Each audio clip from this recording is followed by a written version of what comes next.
Hello Jaguars, Mr. Graul here, and here is the Pepsi project where you will be learning how to work with Bezier nodes. So let's go ahead and dig in. Let's start by doing an analysis of the Pepsi logo here, and looking at it, it looks like we're going to need a circle, and it looks like we're going to have to punch out part of the circle and reshape what's left of that circle that we punch out. It looks like this red figure here and this blue figure look to be the same, and this figure looks like it was rotated 180 degrees. I believe we can do this. Let's start with a circle. So to make a circle, you should hold down Control. Here we go. We got ourselves a circle. Let's fill it with red. And let's get rid of the line. Let's zoom in and I'll show you that it has a line. Let's get rid of it. I right clicked on the X to get rid of the line. Or you could go to Object Properties, click on the little pen here, and if you had a line, you could say none, and it's gone. Or else you could right click on that X. Let's go ahead and zoom out. We've got a circle here. Now we've got to punch a hole through this circle. Let's use a box to do that. And it looks about that big. Go ahead and fill this. I'm going to get rid of the line. Now I do want this centered. I want it centered. So I'm going to select both. Go to Arrange, Align, and Distribute down here at the bottom. And I'm going to center it left and right, up and down, apply it, and close. Now I deselect everything and I'm going to click on the yellow. Now the yellow, when we go to our shaping, by the way, if you don't know how to get these dockers here, you go to, let's go ahead and shut this down and show you how to get it. You go to Window, Dockers, and you always need Properties. You don't need Blend. I'm going to go ahead and take that away. Window, Dockers. You don't need Lens. But you do need Properties, and I've got that now. You do need Transformations, and I've already got that. There's a check. And you need Shaping. These three, Transforming, giving your object properties, and shaping, are three you always need up here. Now when you need the others, you can bring them up, but you don't want to clutter your desktop, your application with a bunch of dockers you don't need.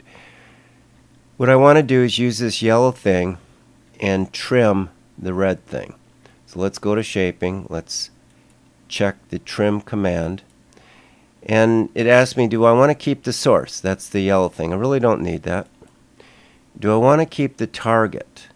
The target is the solid red thing. Now the result of the trim will be the red thing with this area punched out of it. But I'm going to need the target too.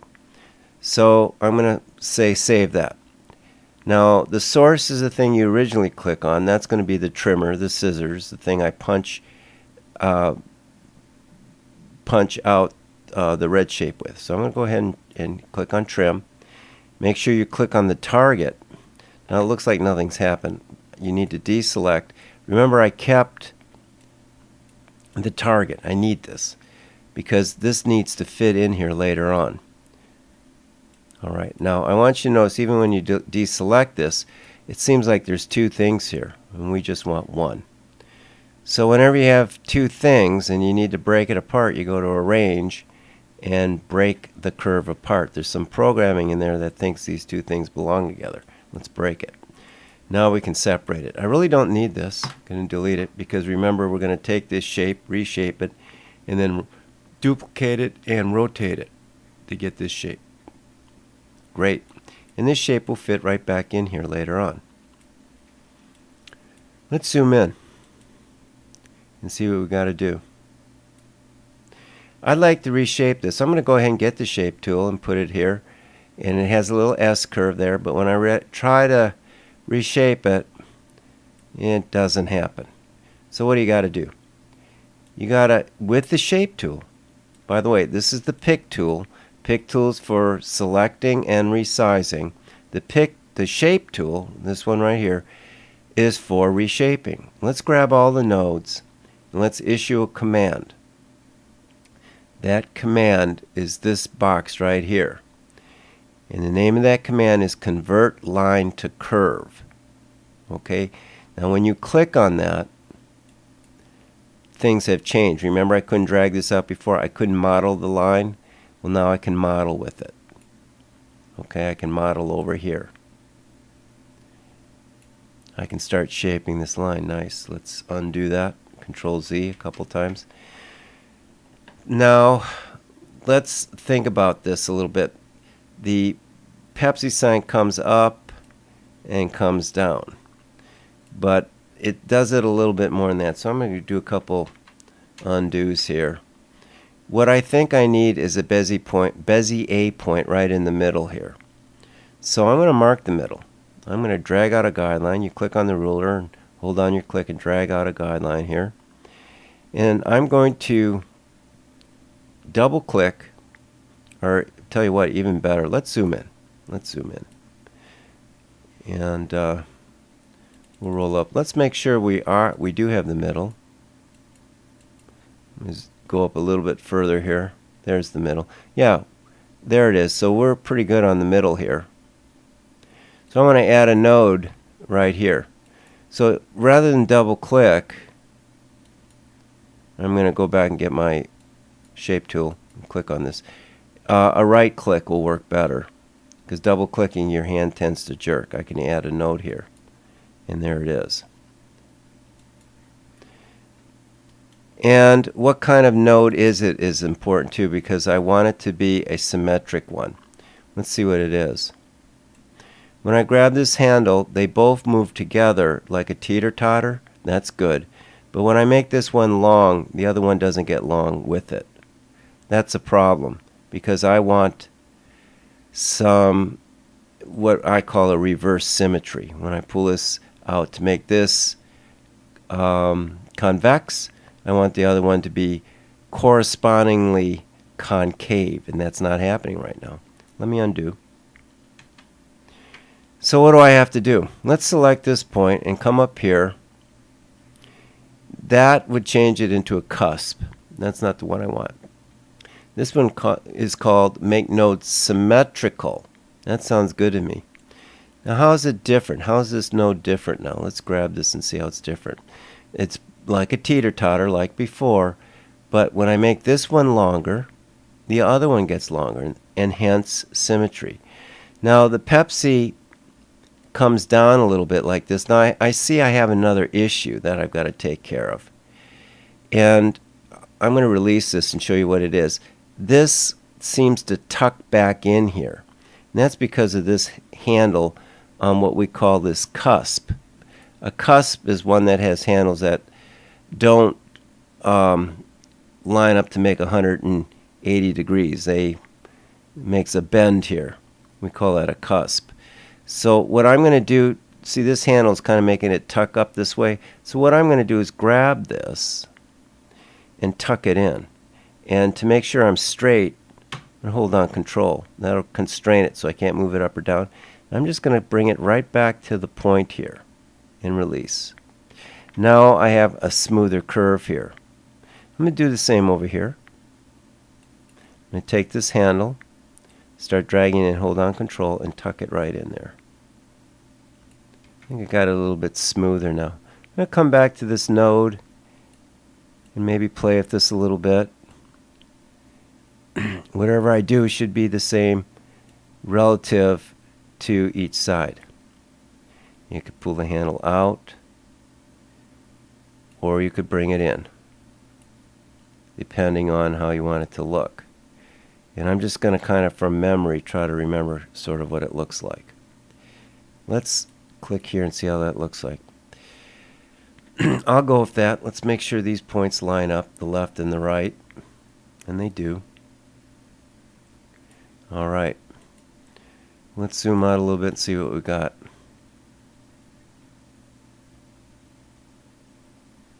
More or less. More or less. I'm just comparing it to these three up here, and these, all three of these are a little bit different. This is a little bit steeper, and so we'll go with this.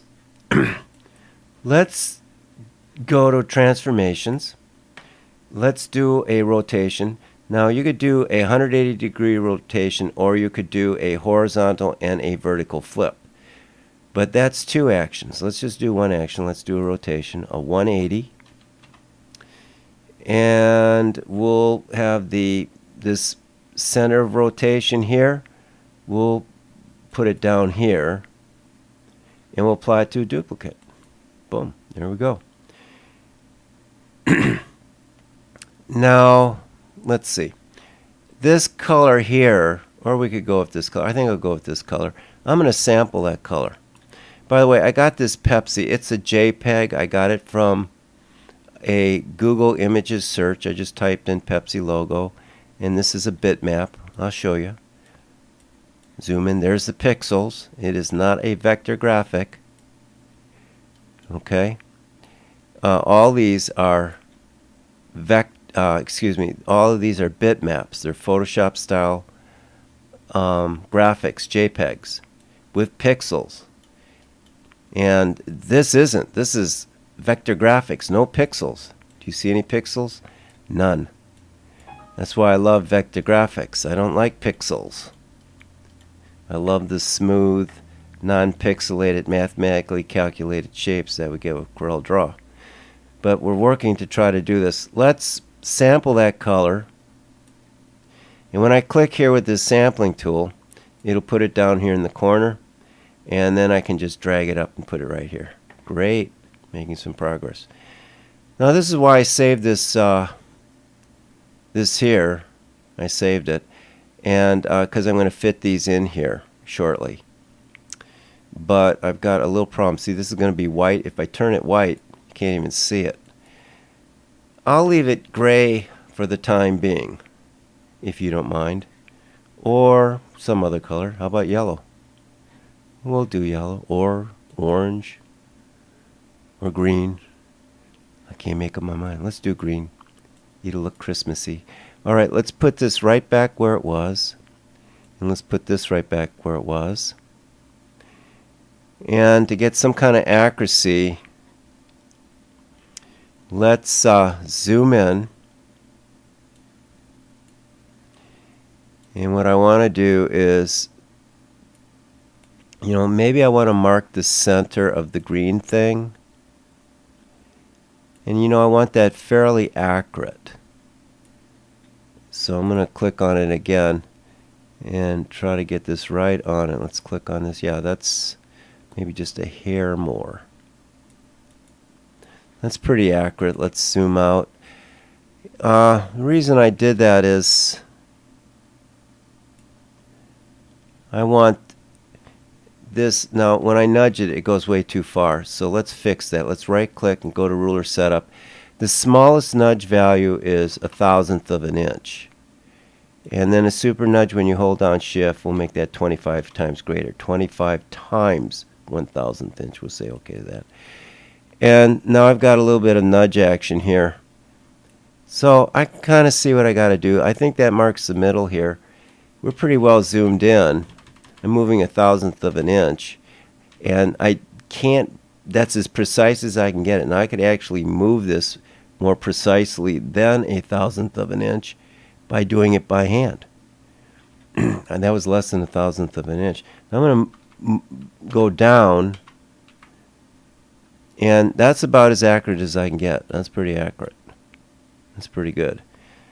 Now let's take a look at down here. Click here. Now you see the little square there? I want it over here, right on that line. You see what I'm doing? That little square, that marks the midpoint of this. And I'm going to pull it up until I see green. Bring it back down. I can live with that. Can you live with that? We'll live with it. Great. Here we go. Now we've got some accuracy. And this is green. Now what I'm going to do, this will be white eventually. Or we could leave it green. Look kind of cool.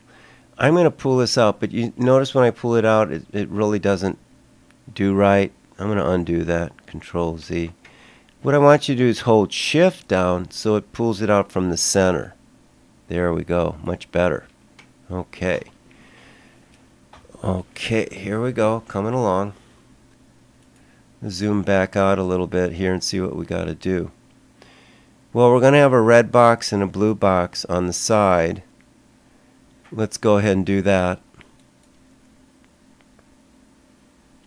And I'll make mine a little bit bigger. So there's going to be the red box, and I don't need a line, and I would like it to be behind. Do you remember the command to put this behind? It is, if you want to go one level at a time, it's Control Page Down. Let's do that. It's kind of fun. If you want it to go all the way to the bottom, do a Shift Page Down. Let's bring it back up, Shift Page Up. Let's do it a layer at a time. Control Page Down. See how we go a layer at a time? Alright.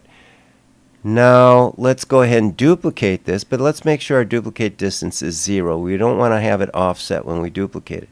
So that is a document property. Click on your document, don't have anything selected, and come up to your property menu bar, and this is called your duplicate distance, and you always want that to be 0. So when you duplicate this, Control D, it won't offset. It'll be right on top of it, and then you can move it over.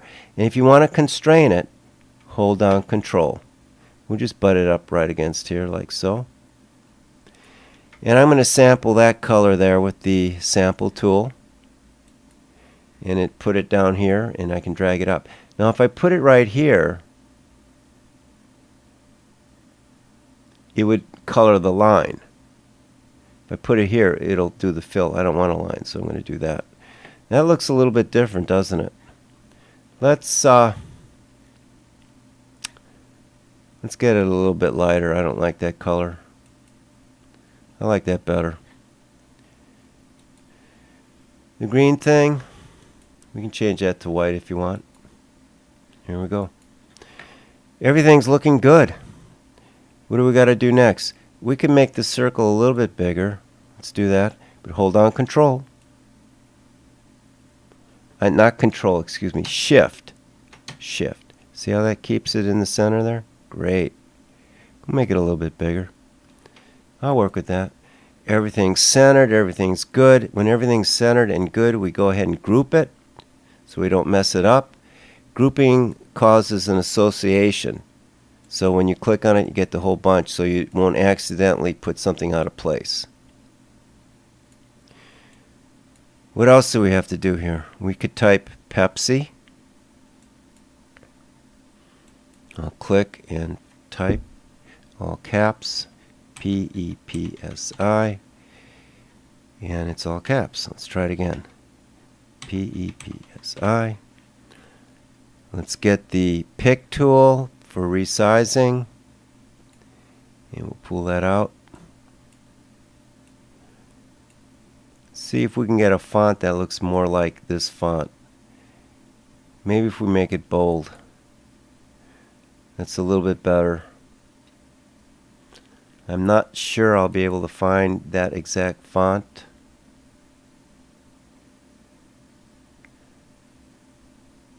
So maybe we'll let that go, because I could spend a lot of time on that. So I'll just work with this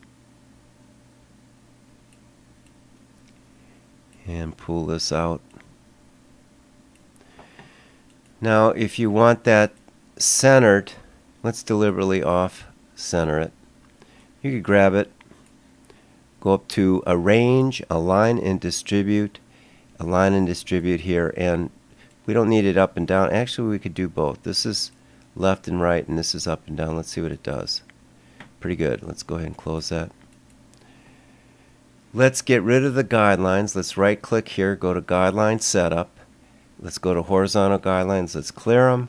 Vertical Guidelines. Let's clear them. Let's say OK. Let's group. Tell you what, let's have a little bit of fun with Pepsi. Let's give it a drop shadow. Let's go to the right below the A tool are a number of very nice tools. Here's a drop shadow tool. Let's click right on Pepsi, and you know what? That is no good. Let's undo that. The best way to do this is to click and select the item first. I think if you do that, you won't have the little error I just had, and I'm still having that error. So you will too. Let's try it a little bit lower. There we go. Just don't quit on it. You'll finally get what you want. That's what I want. And I'm going to shove this back in. By the way, this controls how opaque, it's interactive, that Pepsi will be. And if you look up here, and you'll see the little feather. That feather tells you how much feathering, how blurred it will be. It was at about 15, so we'll leave it there. And transparency, you can grab this slider and move it around, but this slider is actually the same as this slider. So when you move this, this goes up to 63. If you move it down, this goes down to 45. So this one is connected to this value here. You move it by grabbing this black thing. By the way, you can change the color by just dragging a color and placing it in there. Now you got a red shadow, but I think a black shadow will work out better here. And then we'll just move it back into place. And to finish off, we'll just zoom in and see how it looks. And it looks good. So this is Mr. Graul signing off. God bless, and we'll see you at class.